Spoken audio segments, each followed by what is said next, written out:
বন্ধুরা, ভিডিওতে যে বাড়িটি দেখতে পাচ্ছেন এটি রংপুর তাজহাট জমিদার বাড়ি। শত বছর পেরিয়ে গেলেও এই জমিদার বাড়ির জৌলস একটুও কমেনি। এখনো অক্ষত অবস্থায় ইতিহাসের জানান দিয়ে যাচ্ছে এই জমিদার বাড়িটি।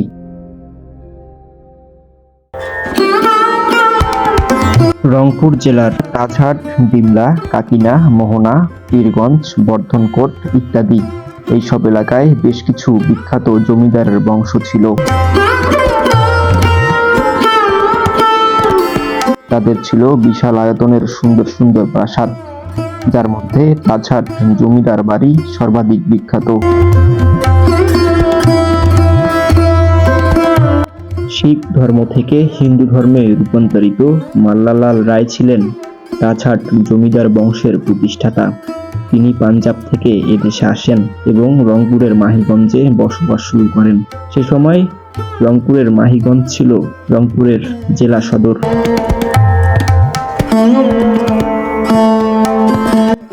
মান্নালাল রায় ছিলেন স্বর্ণ ব্যবসায়ী অর্থাৎ স্বর্ণকার। ধারণা করা হয় তার আকর্ষণীয় তাজ বা রত্নখচিত মুকুটের কারণেই এই এলাকার নামকরণ করা হয় তাজহাট।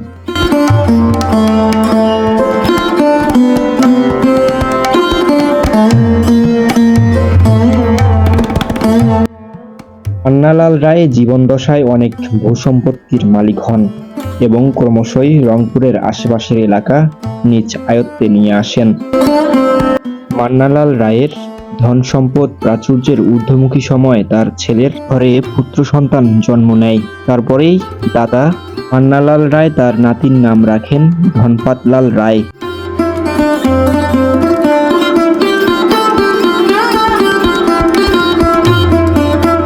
পরবর্তীতে ধনপাতলাল রায় বিয়ে করেন নয়া দুমাকার রতনলাল রায়ের নাতনিকে। রতনলাল রায়ও পাঞ্জাব থেকে অভিবাসন গ্রহণ করেন। রংপুর তাজহাট জমিদার বাড়িতে ঠিক এভাবেই পর্যায়ক্রমে একের পর এক জমিদারের পালাবদল হতে থাকে। বেশ কয়েক যুগ পর ধনপাতলাল রায়ের নাতি উপেন্দ্রনাথ লাল রায় অল্প বয়সে মারা যাওয়ার কারণে জমিদারের দায়িত্ব তার কাকা মুন্সেফ গিরিধারী লালের হাতে আসে। তবে নিঃসন্তান হওয়ার কারণে মুন্সেফ গিরিধারী লাল কলকাতার জৈনিক গোবিন্দ লালকে দত্তক সন্তান হিসেবে গ্রহণ করে। পরবর্তীতে গোবিন্দলাল 1879 সালে এই জমিদারের উত্তরাধিকারী হন। তিনি ছিলেন খুবই স্বাধীন চেতনার একজন, সবার জনপ্রিয় একজন জমিদার। ফলে তিনি 1885 সালে রাজা, 1892 সালে রাজা বাহাদুর এবং 1896 সালে মহারাজা উপাধি পায়।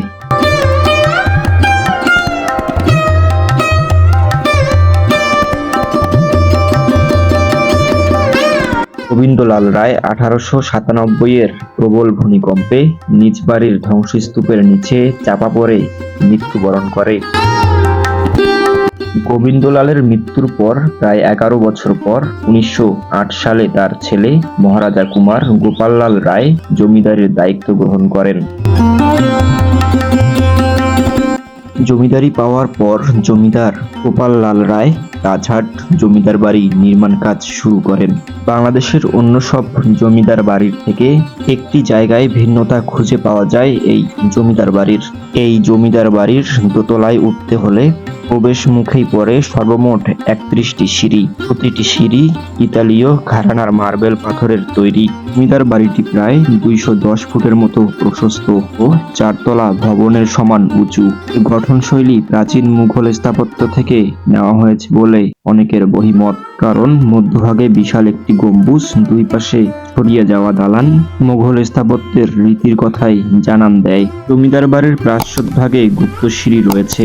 এই গুপ্ত সিঁড়ি কোনো একটি সুড়ঙ্গর সাথে যুক্ত, সরাসরি ঘাঘর নদীর সাথে সংযুক্ত, এমনটাই সাধারণ মানুষের মুখে শোনা যায়। তাজহাট জমিদার বাড়ির সম্মুখেই রয়েছে পানির ফোয়ারাটি।